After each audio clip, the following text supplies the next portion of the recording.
this. This is stupid. Why am I doing this? Why do I think this is a good idea? I hate my life. I hate myself. I hate everyone. I just hate... Hi, everyone. This is Matt Mamba, a.k.a. Neckbeard, a.k.a. Chris Farley. How you doing today? We're going to be talking about Skip Bayless and all the wonderful things he's had to say over the NBA postseason. I hope you're excited because I really am excited about this video. So, yeah, you heard right. We're going to be discussing all of the stupid words that came out of Skip Bayless's mouth throughout the entire 2018 NBA postseason. Now, I originally planned for this video to be one video, but guess what? Skip said a lot of dumb things. I don't want this video to be 1,400 hours long, so we're going to break it up into two parts.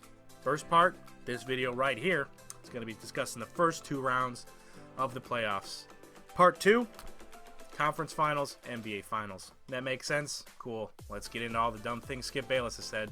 One little quick warning before we dive into all the Skip Bayless junk is 90% of this video is going to be LeBron James type discussions, because Skip Bayless is an idiot when it comes to LeBron James, because it's what made him famous. It's what put him on the map. LeBron James and all the crazy things he said about him over his entire career.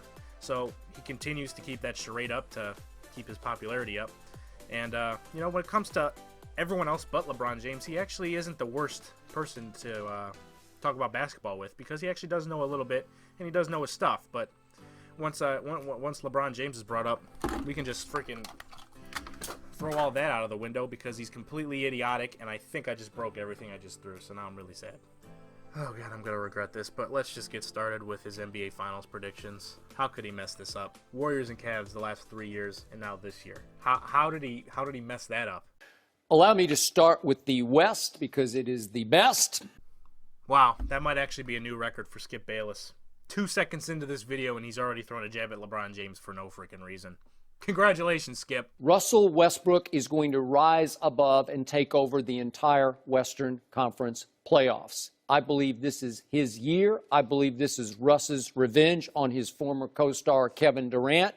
And I believe that Russell Westbrook and company, and he finally has plenty of company to do this, will pull off Game 7 win over Utah. And again, this is by far the toughest first-round matchup, is Utah versus Oklahoma City. That if this happens and Oklahoma City gets by Utah in the first round, I believe they will eliminate the Rockets you just picked in the second round. I'm sorry, I don't trust James and CP3 and D'Antoni in the postseason.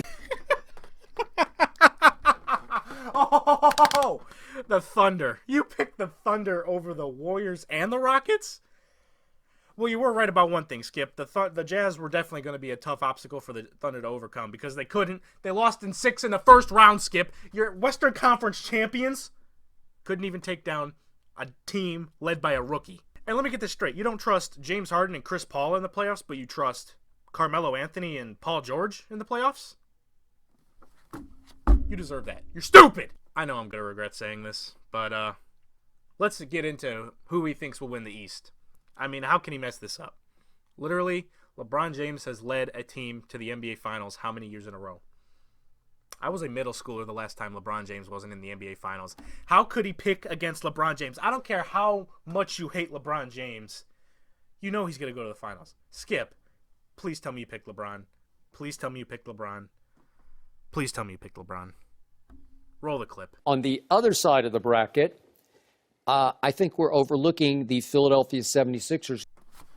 Oh, my God! Who won their last 16 games and arrived a year ahead of schedule, if Joel Embiid is right for Game 2 of the first-round series against Miami.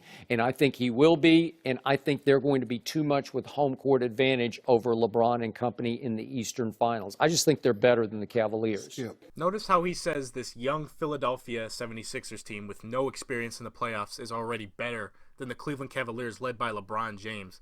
So already he's making it sound like LeBron's team doesn't have a lot of help, but throughout the entire postseason, all we hear is Skip Bayless saying LeBron has plenty of help to win the NBA Finals.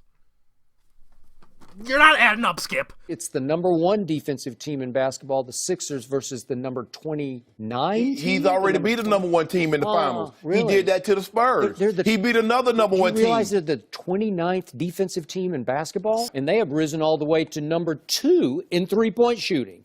And I can make the case that since they added Bellinelli, they might be the most dangerous three-point shooting team in the league. And don't tell me Bellinelli hasn't been there and done that, because he was on the floor in 2014 when my Spurs decimated, just wiped out what was left of LeBron and Dwayne and the Heat by a record finals margin, and Bellinelli just draining threes. And Jesus, you're making it sound like Marco Bellinelli was the NBA Finals MVP in 2014. I watched the 2014 NBA Finals. I don't even remember Marco Bellinelli being in it. Let me do a little research. Oh, my mistake, Skip. Marco Bellinelli's been there and done that. He played all 59 minutes in the 2014 NBA Finals, and he drained a whole whopping 4 3-pointers in 5 games. He was just 3 after 3.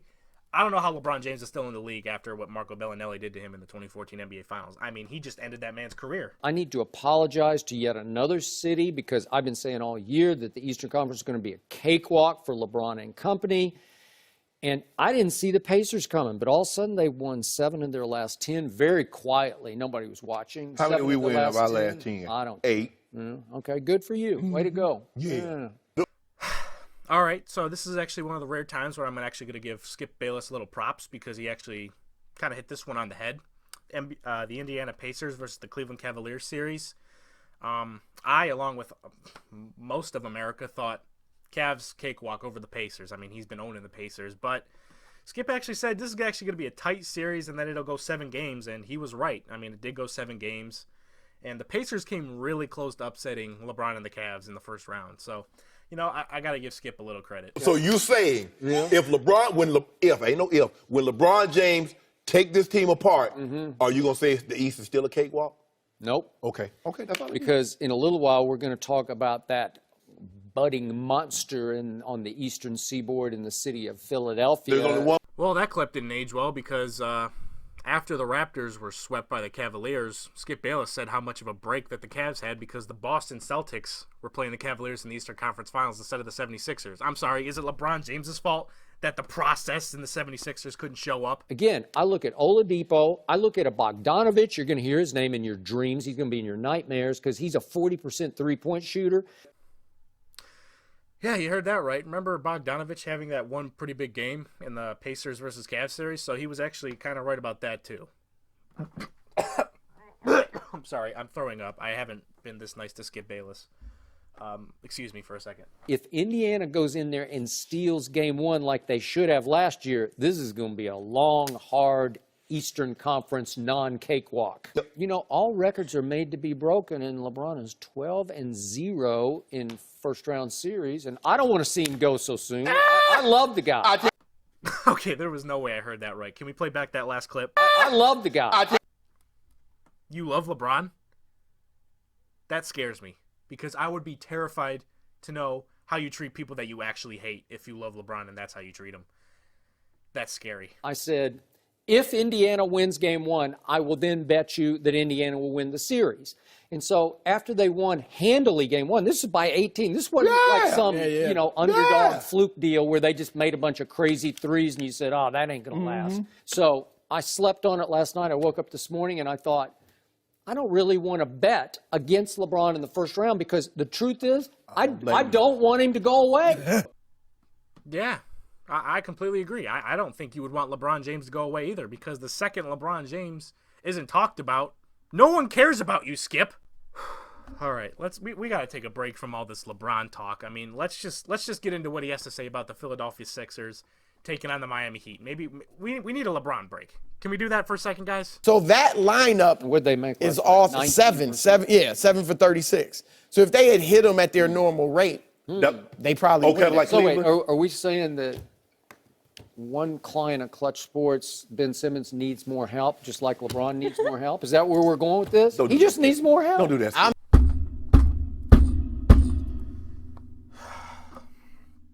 The man can't stop talking about LeBron James. What did LeBron James do to you or your family, Skip? Why do you have to bring him up and bring him down every 4 seconds? I just can't. All right, well, since Skip doesn't want to stop talking about LeBron, let's just get back into the Cavs series. It's Game 5. LeBron just hits a buzzer-beater, game-winning three-pointer to beat the Pacers. How can Skip possibly bring down LeBron James after that? I mean, he keeps calling LeBron not clutch. He just hit a big clutch shot. How can Skip twist this into making it bad for LeBron? I'm sure he'll find a way. So let's just roll the clip. The show is about to start, and somebody is going to get crushed across from me because that was the all-time robbery. That was obviously a goaltend at in the second to last play of the game. So the referees let LeBron James get away with a monumental, season-threatening blunder. How did I know this was going to happen? I mean, seriously. I mean, how could one man hit a game-winning three and it be just taken down? Now, I'm not going to lie. It was a goaltend. But it was a bang-bang call, and he makes it sound like the refs were intentionally just giving this game to LeBron. And he also leaves out the fact that there was also another missed call in the last 2 minutes where the Cavs actually turned the ball over because of a bad call that actually should have still stayed Cavs ball. But Skip leaves that out because that would mean, LeBron, something went wrong for LeBron, and oh my God. And then LeBron, to his credit, turned around and made a monumental season-saving shot. And I give him all the credit in the world for that under those circumstances.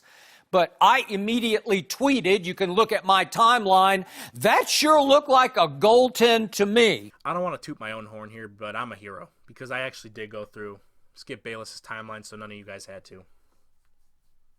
It was bad. It was traumatic. I don't know how I'm still alive to tell you guys the tale of how I went through Skip Bayless' Twitter timeline. And I'm still alive to tell you what I just witnessed. I'm going to show you guys a little something. Every Skip Bayless tweet that has the word LeBron on it, I'm going to show you guys on screen right now. So yeah, all these tweets you are seeing right now contain the word LeBron, Bron, or Drama King. They are all from the 2018 NBA postseason. So from about mid-April to early June, these are all tweets from the 2018 postseason about LeBron James. Yes, this is how sad my life is. I had to screenshot and crop every single one of these tweets for this montage of sadness that is Skip Bayless's total obsession of LeBron James. So, do a little rounded quick math. There's about 240 tweets in this little montage. The NBA playoffs lasted about 50 days. So, fun fact, Skip Bayless during the 2018 NBA postseason averaged 4.8 tweets about LeBron a day. And that's really impressive considering he only averaged 1.4 points a game as a basketball player in high school. So I'm really proud of Skip Bayless for bringing up his averages and having his new profession really take him to new heights when it comes to his stats. So I'm really proud of him. And I'm just trying to kill time for this entire montage to wrap up. It should be pretty close by now, so I hope you guys enjoyed this pile of sadness. Let's continue the video. My God. Let's move on. It should have been 97-95 Indiana.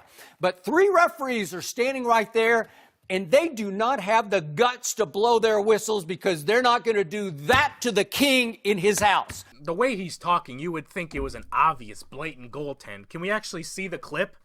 I mean, you can see this is a bang-bang, hits the glass, LeBron hits it with his hand. I mean, it is bang-bang that could go either way. And in a very close game, referees typically tend to not blow their whistle to ruin the integrity of the game.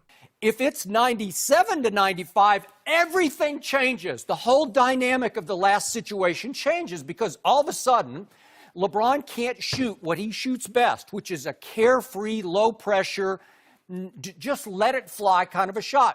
Yeah, I couldn't think of a more no-pressure shot than a Game 5 of the NBA playoffs. The game is tied. The series is tied. Game-winning three. I mean, that's probably the least important shot of the entire game. I don't know what's the big deal about game-winning shots anyways. I mean, geez, it means nothing apparently according to Skip Bayless. All right, so to save you guys a little bit of the misery and, to cut down on this video time because it's getting ridiculously long in just the first round, Game 6 happens. The Pacers blow out the Cavs. Skip's like, LeBron, you suck. Game 7 happens. Oh, well, LeBron should have done this sooner. Let's move on to the Toronto Raptors series. What did I predict before this series started? What did I predict? You said the Cavs would sweep the baby dinosaur. I said sweep. I hate doing this. I really hate doing this, guys, but I got to give Skip a little more prop because he freaking called it. the Cavs were going to sweep the Raptors, and it happened. I didn't even think the Raptors were going to get swept. I didn't even think they would be that bad against LeBron, but LeBronto, man. He freaking owns the Raptors. Skip knew it somehow. I'm mad. He was right. Let's just move on. I hate complimenting him. Okay, guys. So I'll try to give Skip the benefit of the doubt, and maybe he just really thinks that was a goaltend on the first LeBron game winner. But if you guys remember, there was a Game 3 game winner that LeBron hit against the Raptors. Now, there was no fouls. There was nothing that could make this controversial. LeBron hit a big-time clutch shot, and LeBron, you got to get some credit from Skip this time. LeBron, I hope you do. You've endured so much from Skip Bayless, and I'm hoping Skip can give this to you. There is no way he can twist this game winner into a bad thing. I'm telling you right now. I know how much Skip hates LeBron. There is no way. Roll the clip. The only good thing I can say about the shot that he made Saturday night was it went in. I give you that. I can't take anything away from you. Can we get to the elephant in the room? LeBron does not trust himself at the free throw line in late game playoff. Come on. So you know what would have been clutch to me, and I tweeted That, this. so you saying that wasn't clutch? Okay, this would have been clutch to me. Take it to the basket, get hammered by 3 Raptors at the rim. Wait a second. And then go to the free throw line and stand by yourself and just make one of two. One of two. I think he wanted to create the most difficult shot possible in case he missed, he could say, boy, that was hard. That's not fair. No, it is fair. You aren't. I'm sorry, guys. I'm sorry. I can't.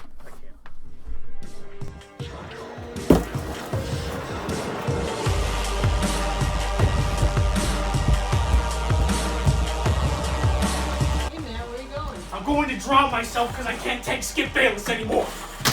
Okay.